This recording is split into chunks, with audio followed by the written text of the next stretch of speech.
राहुल गांधी को किस बीजेपी नेता ने जान से मारने की धमकी दे डाली? राहुल गांधी को आखिर क्यों टारगेट किया जा रहा है? क्या राहुल गांधी को वाकई में जान का खतरा हो सकता है? दोस्तों, अब तो हद ही हो गई। राहुल गांधी को पिछले 3 दिन से लगातार बीजेपी उनके अलग अलग अमेरिका में दिए गए बयानों को लेकर कोस रही है, उनका विरोध कर रही है। ये तो बात समझ में आती है। इसके अलावा राहुल गांधी पर सुबह से लेकर शाम तक गोदी मीडिया प्राइम टाइम कर रहा है, ये भी बात समझ में आती है। लेकिन बीजेपी के एक नेता ने तो राहुल गांधी को जान से मारने की धमकी तक दे डाली, और धमकी भी ऐसी वैसी नहीं दोस्तों। बीजेपी के एक नेता ने राहुल गांधी को याद दिलाया कि जो हाल राहुल गांधी की दादी का यानी कि इंदिरा गांधी का किया गया था, वही हाल राहुल गांधी का भी किया जाएगा। दोस्तों, एक तस्वीर आप देख लीजिए। बीजेपी के नेता और पूर्व विधायक हैं दिल्ली से, तरविंदर सिंह। इन्होंने राहुल गांधी ने जो बयान दिया था, जिसको लेकर बीजेपी विरोध कर रही है, और उनका ये कहना, बीजेपी का ये कहना है कि राहुल गांधी का यह बयान सिख विरोधी है। उस बयान को लेकर राहुल गांधी का विरोध कर रहे थे बीजेपी के नेता दिल्ली में। लेकिन इस विरोध में बीजेपी के नेता तरविंदर सिंह ने हद पार कर दी और राहुल गांधी के लिए कहा कि राहुल गांधी बाज आ जा, नहीं तो आने वाले टाइम में तेरा भी वही हाल होगा जो तेरी दादी का हुआ है। राहुल गांधी बाज आ जा, नहीं तो आने वाले टाइम में तेरा भी वो हाल होगा राहुल गांधी जो तेरे दादी का हाल है। दोस्तों, सब जानते हैं राहुल गांधी की दादी इंदिरा गांधी के साथ क्या हुआ था। हमारे देश ने एक प्रधानमंत्री खोया था। प्रधानमंत्री ऑन ड्यूटी, उनका असैसिनेशन हुआ, उनको बेरहमी से उनकी हत्या हुई। दोस्तों, वो हमला केवल इंदिरा गांधी पर नहीं था, वो हमला देश के प्रधानमंत्री पर था। दोस्तों, उसके बाद देश ने उसके नतीजे भी भोगे। 84 में जो कुछ भी हुआ वो आज भी हमें याद है।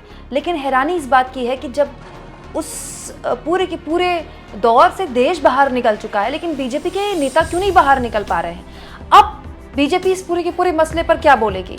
अब तक अमित शाह से लेकर गिरिराज सिंह से लेकर शिवराज सिंह चौहान से लेकर राहुल गांधी को सब एंटी नेशनल कह रहे हैं, राहुल गांधी के बयानों का विरोध कर रहे हैं। लेकिन अब बीजेपी के एक नेता कह रहे हैं कि राहुल गांधी बाज आ जा, नहीं तो तेरा हश्र भी वही होगा जो तेरी दादी यानी कि इंदिरा गांधी का हुआ।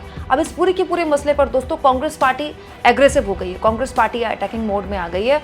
और अब जानकारी मिली है कि कांग्रेस पार्टी ने इस पूरे के पूरे मसले पर बीजेपी नेता के खिलाफ एक्शन लेने की तैयारी कर ली है, उनके खिलाफ एफआईआर दर्ज करने की मांग कर ली है। लेकिन ये सब कुछ देश की राजधानी दिल्ली में हुआ है दोस्तों। दिल्ली में तो अमित शाह की पुलिस काम करती है। अमित शाह को तो बिना किसी एफआईआर के इस पूरे के पूरे मसले पर बीजेपी के नेता पर एक्शन लेना चाहिए, जो लोकसभा के नेता प्रतिपक्ष को जान से मारने की धमकी दे रहे हैं और खुलेआम दे रहे हैं। दोस्तों, कांग्रेस पार्टी के तमाम नेताओं ने इस बयान को सोशल मीडिया में शेयर किया और इसका विरोध किया। वहीं पवन खेड़ा ने कहा, प्रधानमंत्री जी, ये है पिछले 10 साल की आपकी राजनीति का परिणाम, ये है आपका योगदान और ये है आपकी विरासत। बड़ा गर्व हो रहा होगा अपने इस लाडले पर आपको। वैसे आपका ये नेता किसके मन की बात कर रहा है? दोस्तों, राहुल गांधी की किसी बात को लेकर किसी को आपत्ति हो सकती है, जो कि लोकतंत्र में होनी चाहिए। भाई, हर आदमी किसी एक इंसान की हर बात से कैसे इत्तेफाक रख सकता है? कोई किसी का यहाँ पर अंधभक्त होने के लिए थोड़ी आया है। लेकिन राहुल गांधी को धमकाना, ये कहते हुए कि चुप हो जा, नहीं तो तेरा हश्र भी वही होगा जो तेरी दादी का हुआ, ये तो खुलेआम टारगेट करना है, ये तो खुलेआम जान से मारने की धमकी देना है और बुरी तरह से धमकी देना है। उसके बाद अब इस पूरे के पूरे मसले पर बीजेपी को तो एक्शन लेना पड़ेगा ना, बीजेपी को तो जवाब देना पड़ेगा ना। दोस्तों, किसी के घर में इस तरह का कोई काम हो घर के बुजुर्ग के साथ, तो घर के बच्चों पर बड़ा गहरा असर होता है। राहुल गांधी की दादी के साथ जब ये सब कुछ हुआ होगा, तो राहुल गांधी, प्रियंका गांधी, संजय गांधी, इन लोगों पर बड़ा गहरा असर हुआ होगा, बिल्कुल हुआ होगा।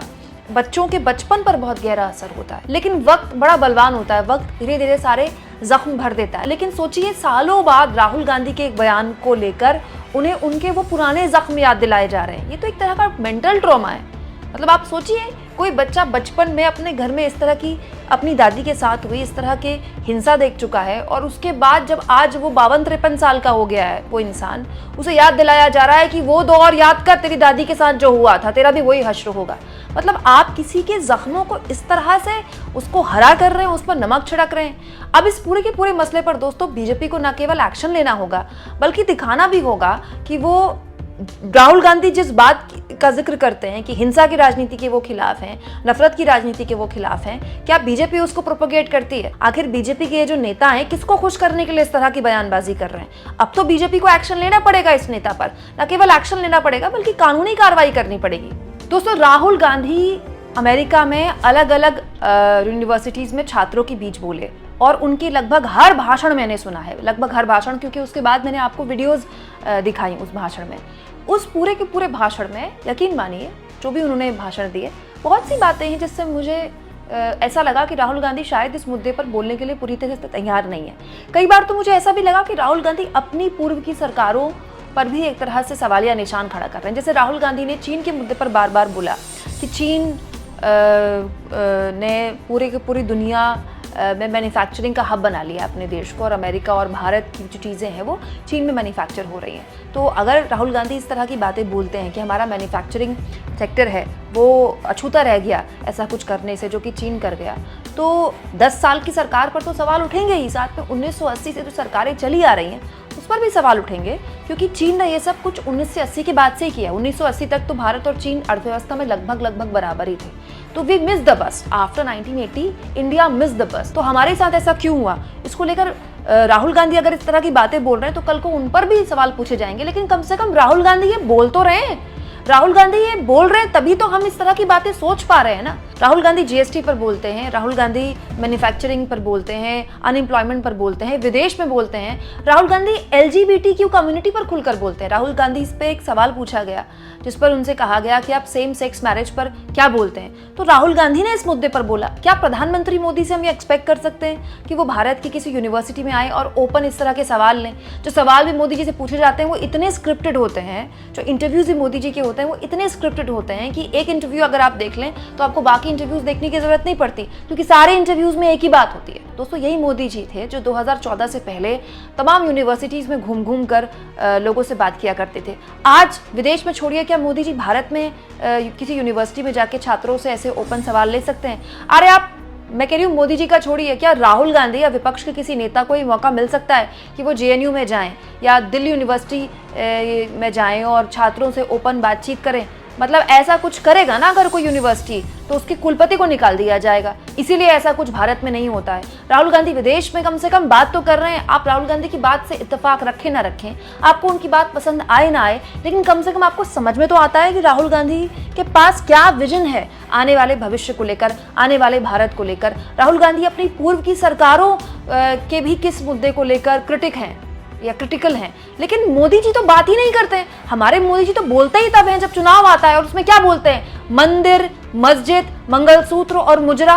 बड़ा सवाल यह है दोस्तों कि राहुल गांधी के किसी बयान पर आपको आपत्ति हो सकती है, लेकिन आप राहुल गांधी के उस बयान का विरोध करते हुए राहुल गांधी को जान से मारने की धमकी कैसे दे सकते हैं? और अगर ये हो रहा है, बीजेपी के नेता ये कर रहे हैं, तो नफरत की जिस राजनीति, हिंसा की जिस राजनीति के खिलाफ राहुल गांधी खड़े हैं, अंत में तो आप राहुल गांधी की बात को सही साबित कर रहे हैं। अगर विदेश में बोली भी राहुल गांधी की किसी बात पर आपको आपत्ति है तो आप राहुल गांधी पर केस दर्ज करवाइए। अगर शिवराज सिंह चौहान को लगता है कि राहुल गांधी एंटी नेशनल हैं, तो ऐसे एंटी नेशनल आदमी को देश में घुसने भी नहीं दिया जाना चाहिए। एयरपोर्ट में, मैं तो कहती हूँ जैसे ही एयरपोर्ट में कदम रखे राहुल गांधी, उनको गिरफ्तार कर लेना चाहिए। लेकिन ऐसे बीजेपी के नेता खुलेआम राहुल गांधी को जान से मारने की धमकी दे रहे हैं, और इस पूरे के पूरे मसले पर बीजेपी मौन है। आपको क्या लगता है दोस्तों? कमेंट बॉक्स में जरूर लिखें, और जितना हो सके दोस्तों चैनल को शेयर करें, सब्सक्राइब करें, और थैंक्स और ज्वाइन के ऑप्शन से अगर आप चाहें तो कुछ आर्थिक मदद भी चैनल की जरूर करें।